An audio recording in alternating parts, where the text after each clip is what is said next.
আমাদের দেশনেত্রী বেগম খালেদা জিয়াও নারীদেরকে শিক্ষা এবং নারীদেরকে মূল্যায়িত করেছিলেন। যে নারীর হাতের রান্না খান, যে নারীর গর্ভ থেকে আপনার জন্ম হয়েছে, সেই নারীর অসম্মান আপনারা করেন না। নারীদের মব সৃষ্টি করা হচ্ছে, নারীদেরকে পোশাক আশাক নিয়ে কথা বলা নিয়ে।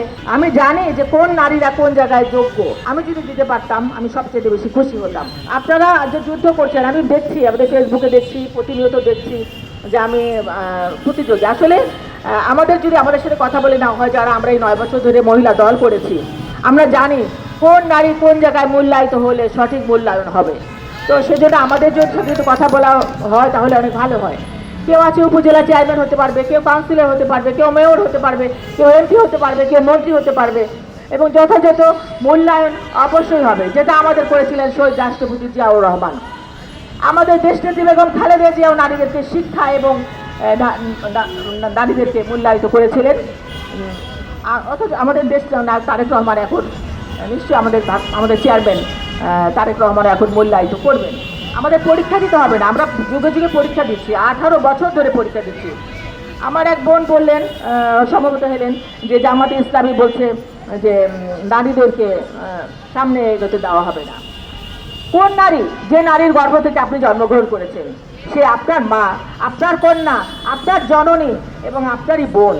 তো সেই নারীকে যদি আপনি অসম্মান করেন, অবমূল্যায়ন করেন, তাহলে তো আপনি তো একটা সংসারে আপনার ঠিক আর কোনো রাইট নাই আমি মনে করি। আপনি যে নারীর হাতের রান্না খান, যে নারীর গর্ভ থেকে আপনার জন্ম হয়েছে, সেই নারীর অসম্মান আপনারা করেন না। আমরা নারী, আমরা দেশের প্রয়োজনে আমরা যখন যুদ্ধ করি তখন তো আপনারা আমাদের পিছনে থাকেন, আগে থাকি আমরা।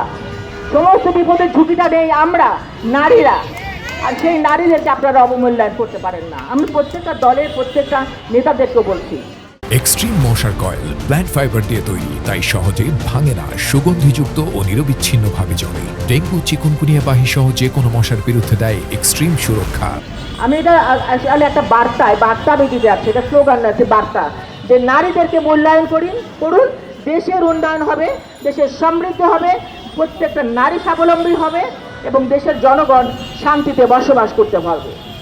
নারীদের মব সৃষ্টি করা হচ্ছে, নারীদেরকে বিভিন্নভাবে ফেসবুকে পোশাক আশাক নিয়ে কথা বলা নিয়ে, এগুলো থেকে আমাদের বেরিয়ে আসতে হবে। আমরা যদি এখনো পিছনে পড়ে থাকি তাহলে সামনে আমরা এগোবো কীভাবে? আমাদের তো এগিয়ে যেতে হবে। আমরা ভবিষ্যতে কি করব সেইটা আমাদের চিন্তা করতে হবে। তা আমরা ভবিষ্যতে এগিয়ে যেতে চাই। আমরা যে যুদ্ধ করেছি সেই যুদ্ধে আমরা জয়লাভ করতে চাই এবং আমরা প্রাপ্ত পুরস্কারটুকু আমরা চাই। তো সেইটা যদি চাওয়া আমার অন্যায় হয়ে থাকে, তাহলে সেই অন্যায় আমরা মাথায় পেতে নেব ইনশাল্লাহ। প্রিয় বোনের, আপনাদের কাছে জবাবদিহি করতে আমার অনেক কষ্ট লাগে। আপনারা আমার কাছে জবাব চেয়েছেন যে আমরা ভাবির কাছে চাই, আমিও আপনাদের কাছে চাই। আমি জানি যে কোন নারীরা কোন জায়গায় যোগ্য, এবং সেই আমি যদি দিতে পারতাম আমি সবচেয়ে বেশি খুশি হতাম।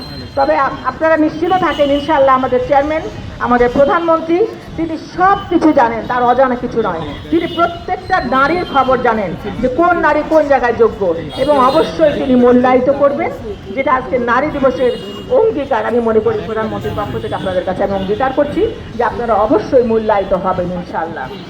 এবং যুগে যুগে নারীরা এগিয়ে যাবে, পুরুষের তলোয়ার হয়ে আগে দাঁড়িয়ে থাকবে। কারণ আমরা তো শুনেছি যুগে যুগে পৃথিবীতে কবু হয়নি জয়ী পুরুষের তরবারি, প্রেরণা দিয়েছে, শক্তি দিয়েছে বিজয় লক্ষ্মী নারী। সেই বিজয় লক্ষ্মী নারীকে নিয়েই আমরা এগিয়ে যেতে চাই।